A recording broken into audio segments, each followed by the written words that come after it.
యేసు క్రీస్తు శరీరధారిగా ఉన్న దినాలలో ఆయన ఉపవాసం చేస్తూ ఉన్నాడు. ఉపవాసం చేస్తూ ఉన్నప్పుడు దుష్టుడు ఒక కొండ మీదకు తీసుకెళ్ళాడు. ఆయన తీసుకెళ్ళి అక్కడ నిలవబెట్టి మొత్తం పట్టణాన్ని అంతటిని చూపించాడు. చూపించంటున్నాడు, నీవు నాకు మొక్కితే ఇదంతా కూడా నేను నీకు ఇస్తాను. ఎందుకు అంటే దీనంతటి మీద అధికారము నాకు ఇవ్వబడింది అని రాస్తాడు. చూడండి, సృష్టించిన వాడికే సృష్టిని చూపించంటున్నాడు, నాకు మొక్కితే దీనంతటిని ఇస్తాను. దాని యొక్క అర్థం ఏంటో తెలుసా? ఈ లోకములో దుష్టుడు నీకు లోకాశలను చూపిస్తాడు, లోక వచనాలను చూపిస్తాడు. ఇవి చూపించంటాడు, నీవు ఈ వ్యక్తిలాగా ఉండాలనుకుంటున్నావా?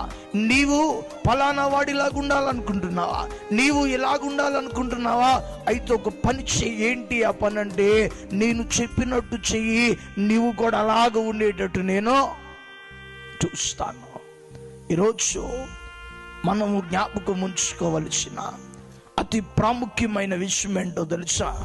దేవుణ్ణి ఎరగక ముందు, దేవుణ్ణి ఎరిగాక కూడా చాలా సంవత్సరాలు మనిషికి నచ్చింది, మనసుకు నచ్చింది చేస్తూ నీవు నేను నామకార్థ క్రైస్తవులుగా ఎన్నో సంవత్సరాలు బ్రతికావు. ఈరోజు దేవుడు చెప్తున్నాడు, నీవు దేవుణ్ణి నమ్ముకున్నాక ఈరోజైనా మనిషికి నచ్చింది, మనసుకు నచ్చింది కాక దేవుడికి నచ్చింది చేస్తే నీ బ్రతుకుల ఆశీర్వాదం ప్రారంభము అవుతుంది.